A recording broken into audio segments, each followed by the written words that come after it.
Hello everyone, my name is Monique and I'm here to share with you our 5 A's of positive child guidance.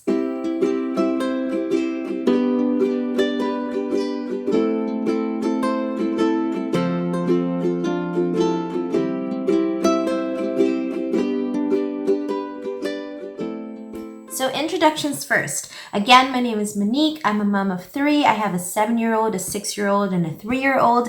And we recently got a Havishire puppy. She's 3 months old. She's super cute.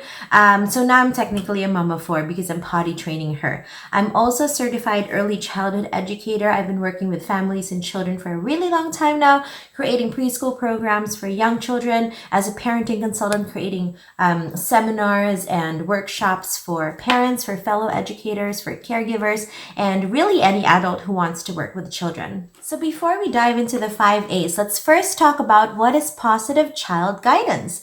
And a lot of you may be more familiar with the term positive discipline, but essentially for me, they're the same thing. They are techniques, strategies, a way of parenting that really allows us to have a more positive relationship with our children. If we practice positive child guidance on a daily basis, what we really hope to see are children who are able to manage their emotions, who are able to manage their behavior. And for us adults, that when we're faced with more challenging situations, that we face them in a more calm, more positive way. So in the long run, what we really hope to achieve with positive child guidance is for our children to grow up as individuals who are able to regulate themselves, so manage their behavior. So when they're feeling upset, they don't just blow up and attack other people. We also want for them to be able to stand up for themselves. So be able to communicate to other people what they need, how they're feeling, to express themselves.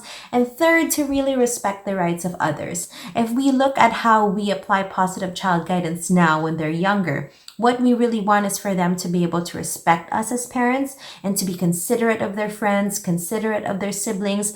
And in a similar way, when they're older, we want them to be able to have harmonious relationships with their coworkers, with their friends in school, with their boyfriends, their girlfriends, and really understanding that the things that they do or their actions affect those around them. First A is acknowledge, and we do this by recognizing our children's emotions, because often they have feelings that are so much bigger than they are, and it overwhelms them. And I think really part of our jobs is to help them analyze what they're feeling, give them labels for it, let them know that it's okay to have these emotions, and really help them navigate their way through it. For example, if your child is playing with blocks, building a tower and it topples over, and they start being upset about it, we can go over and say, "Oh, it seems like you're feeling upset because your blocks fell over. Would you like to try again?" And when we do this, we validate them. We validate that it's okay for them to feel upset, but then we give them an action to do. Like, would you like to build it again?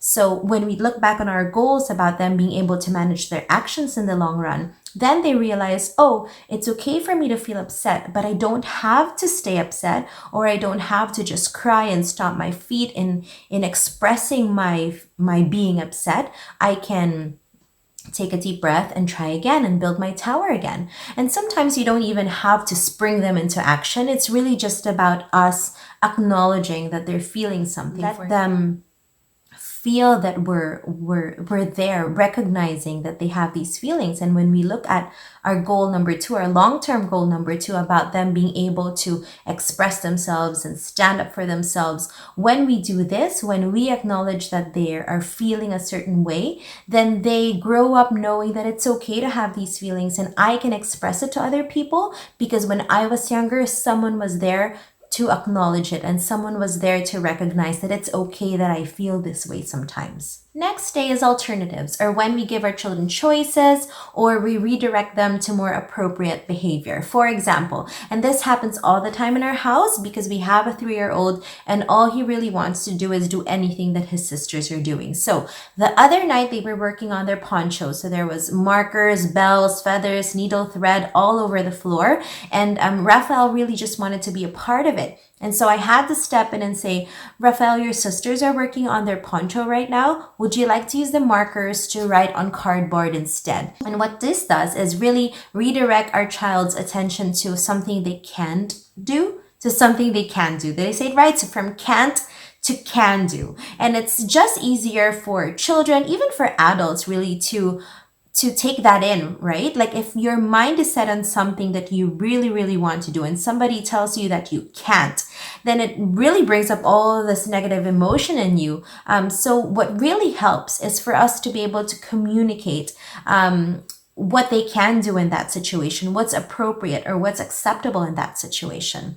Another example would be when we give choices. For example, if our children don't want to get dressed, so instead of saying, you really need to get dressed because you have no choice, or if you don't get dressed, you're not going to go with us, maybe you can say it as, you really need to get dressed because we're going out. Would you like to wear the blue shirt or would you like to wear your striped shirt? And again, what this does is redirect your child's attention from I don't want to get dressed, to, should I wear my blue shirt or should I wear my striped shirt? So everybody's happy. Your child doesn't feel like they're being forced into something because now they're thinking they have a choice, which they really don't because they really have to get dressed, but you're giving them a choice as to what to change into. And for you, it's a win-win situation because for you are getting things done and you are not having to force your children. You're meeting them halfway just by changing your words a little bit, just by changing the situation a little bit and encouraging them to be more cooperative with you. Again, thinking about our goal number 3, respecting the rights of others or having more harmonious relationships with other people. This helps our children understand that sometimes there are things that need to get done and we just have to meet people halfway. Another A in positive child guidance is anticipation. And I think this is something we all do already.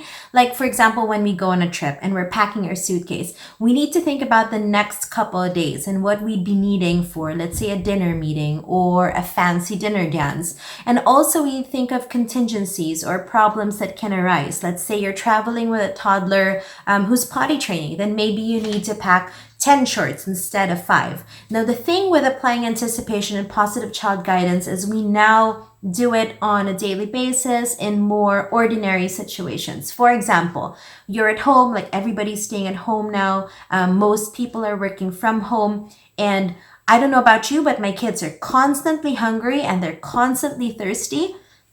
And I already think about how stressful that's going to be for me. Let's say I'm in the middle of, making a report or doing this video and they're coming up to me asking me for a glass of water. So what I do, especially for Rafael, because he's younger and he's not able to get water on his own, is I prepare a water bottle first thing in the morning because now I am empowering him to be able to meet his needs on his own and be more independent. And we also do anticipation, let's say when we're going to the bookstore. So we love going to Indigo. It's kind of like our national bookstore here. So it has books, it has toys.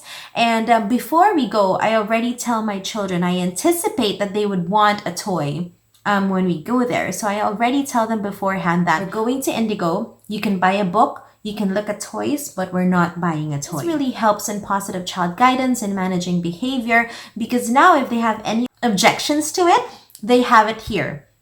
Or they have it in the car on the way to the bookstore. Instead of them physically having a toy in their hand in the bookstore and them telling you, I want to buy this toy, and you telling them that they can't have it, it's just harder for them to manage the emotions that they're feeling right there in that moment. So anticipation is really about planning ahead, thinking about things that can happen, troubles that you can get into or situations that will be harder to manage and really trying to find a solution even before you get into that situation. Next A is articulation, or when we help our children find the words for the things they need or trying to communicate with us. For example, we have a child on the floor looking uncomfortable, seeming like they're reaching for the banana or the apple that's on the kitchen countertop. So what we want to do is take a step back and assess the situation. What time of day is it? Is it snack time? Could my child be hungry? Is it close to nap time? Is my child feeling sleepy? That's why he's uncomfortable. Or maybe something's poking his butt on the floor. That's why he looks queasy. So we really want to be able to accurately assess the situation so we give a solution that's appropriate.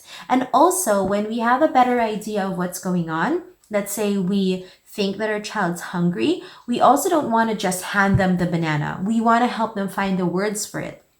So we could say, it looks like you're hungry. I think you're telling me that you want a banana. And what this does is it helps in language development because we provide them with a word that they can connect to the picture that's in their brain. Or they're seeing the banana and they know what they want, and now you've given them the word for it. And also, this helps with positive child guidance because we allow our child to feel validated and important enough that we're trying to understand what they're trying to communicate with us. And when we think back to our goal of managing behavior, managing situations, when we do this on a regular basis, when we try to really understand what our child is trying to tell us and we help them articulate it, they soon understand, they soon come to realize that they don't need to throw a fit. They don't need to stomp their feet when they're feeling frustrated because they don't have the words to express what they want to say, because they have a parent who will really try to understand what they're trying to communicate. Final A is applying limits, and really this is one of my all-time favorites because I've been practicing this since Matina was a baby. I've found it to be extremely effective, not only with toddlers, not only with young children. It's great in classroom setups. It works with adults as well. We use it all the time in our household. Because when you think about it, we as human beings, we really thrive on some sort of structure. Our brains are always trying to organize the information that we get from the environment. We're always trying to make sense of what's happening around us. So this is especially true with young children. They thrive on some sort of routine of having an idea of things that they can do and they cannot do. And this is not to say that we take away their freedom or impose things on them or dictate the things that they can do, but it's really about meeting halfway, that they're given freedom to make choices, but at the same time, we're keeping them safe. So think about your fenced backyard.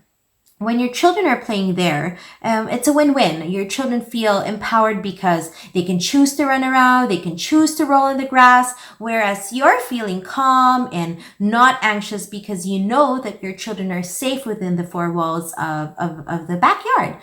So applying limits is not always about having physical barriers like a fence. It's also about, when you're creating an environment, let's say an art area for your children in your house. So you want them to be able to have that freedom to choose materials, to create whatever artwork they want, but you also want to keep them safe. So what you do is you choose the materials that go into their art area. So that's how you apply limits. You, let's say, choose non-toxic crayons, or you choose kid-friendly scissors. So you're able to let them be, you're able to give them that freedom to create their artwork without you hovering over them, because you've already carefully chosen the things that go in there and they're safe. So applying limits also is not just about safety all the time. It's also about managing situations. So again, in positive child guidance, right? We don't want to put ourselves in challenging situations. We want to be able to preempt it and really plan for it. So let's say you're having dinner guests over and you're going to have to cook a meal or clean up the house a little bit. So for example, in a day you have playtime. Maybe today you'll tell your toddler you can play with the blocks, you can play with the puzzles or your toy dinosaurs, and that's it. Those are your choices. So you're giving your child the freedom to choose among the three toys, but at the same time you're managing the situation because now you don't have to clean up a lot of toys because it's only limited to those three. So really applying limits is creating guidelines and giving your child freedom, but within limits.